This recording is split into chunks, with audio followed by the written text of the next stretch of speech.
Okay नमस्ते बच्चों। आज हम लोग जो नया टॉपिक लेकर आ रहे हैं that topic is excretion in plants. Okay, as you all can able to see, थोड़ा सा इसको हम लोग जूम भी कर देते हैं, शायद आई थिंक ये बेटर क्लियर होगा आप लोग को। Anyway, excretion in plants. So plants use completely different strategies for excretion from animals. Obviously भाई बात आती है plants की और animals की. So there is a basic difference between plants and animal structure. We are having more of the living cells and plants having more of the dead cells. The basic difference between plants and animals and many more. So obviously बात है बच्चों की completely different strategy होगा plants में excretion का और हमारे में, कोई भी एनिमल्स में। प्लांट्स प्रोड्यूस, आप लोगों को ध्यान ये रखना है, अगर आपको नोट्स की जरूरत है तो आप साथ साथ लिखते चले जाएंगे। प्लांट्स प्रोड्यूस वेस्ट प्रोडक्ट्स और metabolites but in very small quantity. Why this point is here? Because whatever the waste product they are producing, that is very low because most of the cells are dead, that's why very low. And the another thing is that is metabolites, whatever is producing, they get stored in the body only, body of the plant only. Okay, so that is the point. Next point, plants have no special organs for waste elimination. The thing is that the living cells which are present in the plants, they are in direct contact with the atmosphere actually. But it is not in our case. In our case, we are having very complex system. So it is not like that. But in plants, no special organs. Obviously, they do not require actually. Now, when we are talking about the waste, carbon dioxide, oxygen, water, these are the main waste which comes in your mind, in fact in my mind. अगर मुझे भी बोलोगे ना ma'am plants में क्या waste होंगे आप बताइए, तो मेरे दिमाग में भी सबसे पहले कार्बन डाइऑक्साइड आएगा, because I know that plants also respire, so they will release carbon dioxide. Then plants also do the photosynthesis. That is an exception, not exception. That is exception. Okay, we can say that. That is an exception with the plants only because they do the process of photosynthesis. So obviously बात है कि वो oxygen release करेंगे. Then water. Water in the form of vapor that releases out from the leaves, surface of the leaves with the process we call it as transpiration.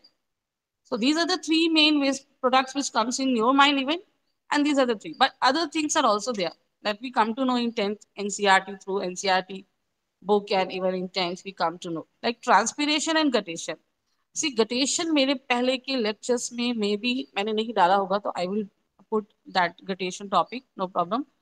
So transpiration guttation का थोड़ा सा revision अगर हम लोग करें, so transpiration taking place, transpiration or transpiration, whatever you want to say, you can pronounce it as. So transpiration taking place during the daytime, and obviously it requires light actually, and it is taking place through the surface of leaves, and the structures we call it as stomata. But in guttation, the structure we call it as hydrothods, which are present on the margins of the leaf, and it is taking place during the night time. The thing is that the main motto is that to release out the excess of the water. So during the daytime, we know that transpiration taking place, but रात को क्या?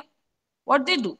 Yes, they also that releases out water, but the process is little bit different. That is guttation process. I hope आप लोग को समझ में आ रहा होगा. Anyways, some waste metabolites like gums and resins, especially in old xylem. We are talking about this old xylem. ये एक थोड़ा सा नया टर्म आता है बच्चों आप लोग के सामने, कुछ नहीं है, आप लोग को ऐसे समझना है. जाइलम के चार आपके जितने भी कंपोनेंट्स हैं, जिसमें जाइलम फाइबर आ गया, ट्रिकाइट्स आ गया, वेसल्स आ गया, एंड देन जाइलम पेरेन्काइमा. आप ऐसे सोचो बच्चों, इसमें से सिर्फ एक जाइलम पेरेन्काइमा ही लिविंग है, बाकी ट्रिकाइट्स डेड है, वेसल्स डेड है, जाइलम फाइबर डेड है. तो जितना भी मेटाबोलाइट्स है, यानी कि जो भी फॉर्म होता है waste, either in the form of gums, resins, they get stored in the old xylem. Old means जो कि older होते जाएंगे, matured होते जाएंगे, वहां जाके स्टोर हो रहा है. ठीक है. इंपॉर्टेंट एक्सक्रीटरी प्रोडक्ट्स, देखो अब ये चीजें तो हमारे दिमाग में आती ही नहीं है. मैंने कहा ना हमारे दिमाग में यही आता है, carbon dioxide, oxygen, water. But उसके अलावा मेटाबोलाइट्स जो वेस्ट है प्लांट्स में, अभी 10th के लिए आप सीबीएसई पैटर्न के लिए जो न्यू पैटर्न है और आपकी एनसीईआरटी के हिसाब से आप सिर्फ 5 नाम याद रखो, काफी है. Tannins, resins, gums, alkaloids, mineral crystals. बस ये 5 नाम आप याद रखिए प्लीज, क्योंकि अगर आपको क्वेश्चन आता है यहाँ से, देखिए 1 नंबर का क्वेश्चन बना देती हूँ मैं, टिक या choose among the following the main excretory products which we are getting from the plants which are found actually, है ना, और हमें मिलता भी है, हम लोग उसको यूज भी करते हैं। तो ऑप्शंस में आपको टेनिन्स हो सकता है, रेजिन्स हो सकता है, गम्स हो सकता है। आप ऑप्शन को ध्यान से देखिएगा, और ऑल द अबव का ऑप्शन भी मे बी वो लोग दे सकते हैं, क्योंकि पांच है तो चार तो कम से कम, तीन तो कम से कम देंगे वो लोग आप लोग को। तो ऐसे ही बच्चों क्वेश्चंस फॉर्म होता है।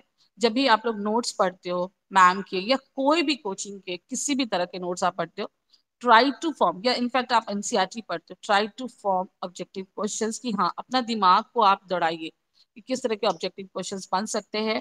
फिर चाहे वो बायो हो, चाहे वो केमिस्ट्री हो, चाहे वो फिजिक्स हो, एनी अदर सब्जेक्ट। ना, फॉर योर नॉलेज एक्चुअली, कि आपको सर्च ना करना पड़े, थोड़ा सा इंफॉर्मेशन मैंने डाला है, बट इससे एक भी क्वेश्चन नहीं आना चाहिए, ठीक है। आप इसको बस लिख लेंगे, जैसे टेनिन्स होते क्या है, ठीक है, इसके बारे में इंफॉर्मेशन है। कैसे हम इसको पता करें? बहुत अच्छा एग्जाम्पल मैंने जब पहले भी जब इस लेक्चर को दिया है, तो कत्था मैंने कहा ना, जिसमें हम लोग, जैसे कि हम लोग पान खाते हैं, उसमें हम लोग कत्था यूज करते हैं। So that is what actually tannin is, वही चीज है। आई थिंक जितनी देर में मैं कुछ भी बात बोल रही हूँ, तो आप वो पॉइंट लिख सकते हो जिन बच्चों को लिखना है। रेजिन्स, ठीक है, रेजिन डक्ट में, and abundant in the stem of the conifers. जब कॉनिफर्स की बात आती है तो बहुत क्लियर है, बहुत सारे ऐसे पेड़ हैं जिनके पत्ते जो है वो बहुत ही निडल लाइक होंगे। फिर दूसरी बात, वो ऐसे रीजन में प्रेजेंट होंगे जहां थोड़ा ठंड ज्यादा है, तो उसको हम लोग कहते हैं कॉनिफर्स। तो वहां पे रेजिन्स का बहुत ज्यादा अक्रेंस होगा, अबंडेंट होगा, बहुत ज्यादा पाया जाएगा, ठीक है। और ये बनता कैसे? Oxidation product of essential oils, because in the plant also some of the oils are also present, okay. So those essential oils, actually oxidation taking place, breaking down of essential oil taking place with the help of oxygen, so the resins form, okay. they had the hard resins are used for making toys, cigar, pipes, telephone, instruments, turpentine oil, जो कि हम लोग कोई wooden कोई भी सामान बनाते हैं ना वुड से, उस पे एक ऑयल की लेयरिंग होती है बच्चों, वही है टर्पेंटाइल oil. Is use in polishing, देखो लिखा भी है उन्होंने, पॉलिशिंग इंडस्ट्री, मैंने ही लिखा है, सॉरी, पॉलिशिंग इंडस्ट्री, ठीक है। Next, gums.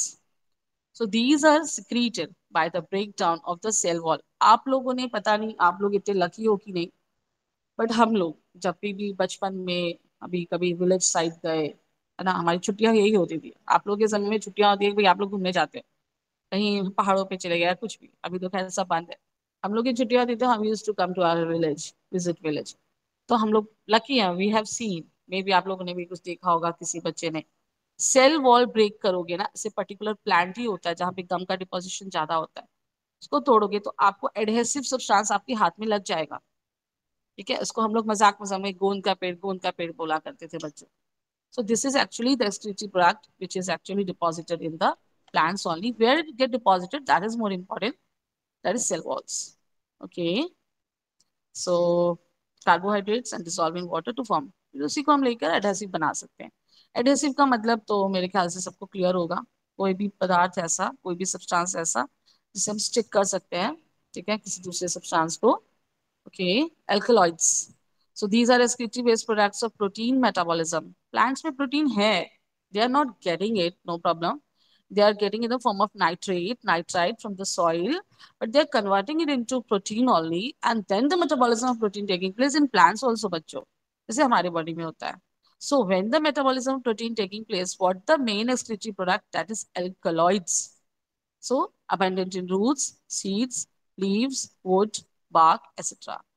These are the chief ingredients of several drugs. Serpentine, reserpine. These are the drugs basically. Medicine. Drugs मतलब क्या? Medicines. दूसरा drug मत सोचने लग जाना आप लोग. Okay.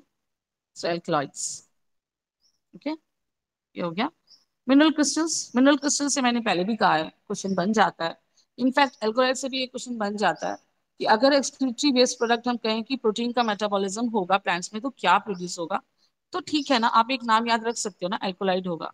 इसी तरह मिनरल क्रिस्टल का पढ़ने से पहले, जो बच्चे पढ़ रहे हैं, ठीक है, इट्स ओके, आप एक example day to day life से कंपेयर करो बच्चों। आप किसी जगह पे जा रहे हो जहाँ पे बहुत ज्यादा बुशेस है, बहुत ज्यादा श्रब्स है, और तब, और खास करके फिनबॉस वेजिटेशन आपने क्लास 8 में पढ़ा होगा, फिनबॉस वेजिटेशन, जो कि जिसमें कि मतलब पर्टिकुलर कोई भी स्पीशीज रहते हैं, जैसे कि बर्ड्स के बारे में आपने पढ़ा होगा, ऑरेंज चेस्ट, ऑरेंज कलर का उनका पूरा ये वाला हिस्सा होता है, नेक के नीचे नीचे वाला रीजन, तो फिनबॉस वेजिटेशन में वो पाए जाते हैं बर्ड्स।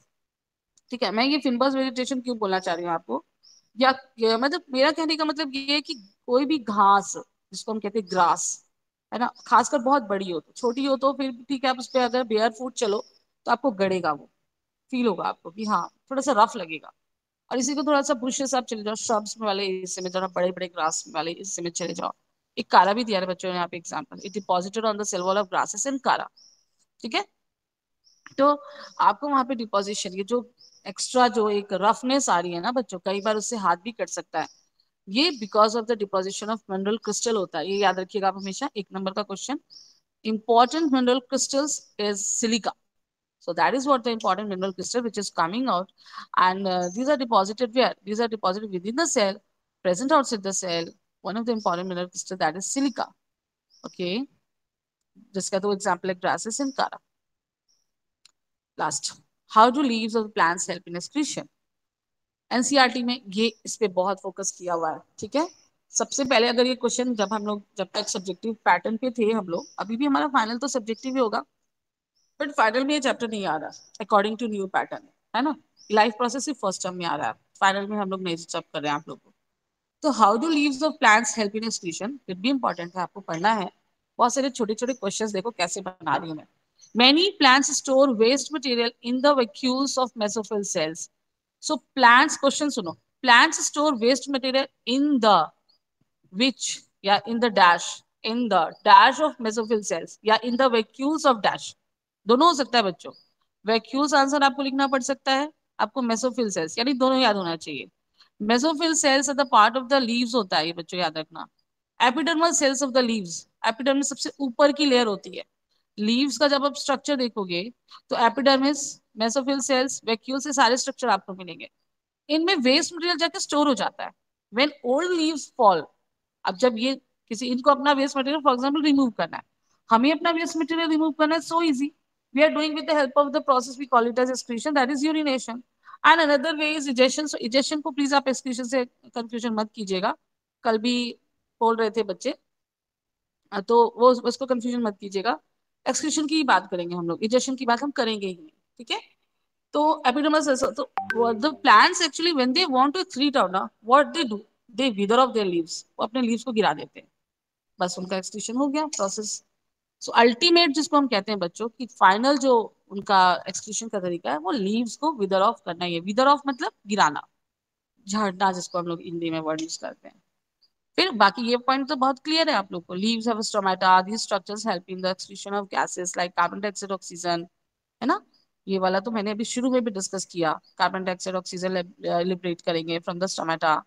अच्छा, एक यहाँ पे पॉइंट नहीं दिया हुआ है, लेंटिसिल्स वाला पॉइंट आपको याद रखना है हमेशा दिमाग में, that plants also do the process of excretion, that means the removal of carbon dioxide, exchange of carbon dioxide and oxygen basically, with the help of small pores present on the stem, we call them as lenticels. So transpiration also takes place through stomata. तो इतना है मेरे यहाँ तक के notes में। I think आप लोग को समझ में आया होगा। मैंने हमेशा कहा है कि मेरे लेक्चर्स देखने के बाद अगर आपको कुछ नहीं समझ में आता है तो आप लोग मुझे पर्सनल मैसेज कर सकते हो, मेरा नंबर है आप लोग के पास। ठीक है, so for today, thank you class, thank you all of you my students.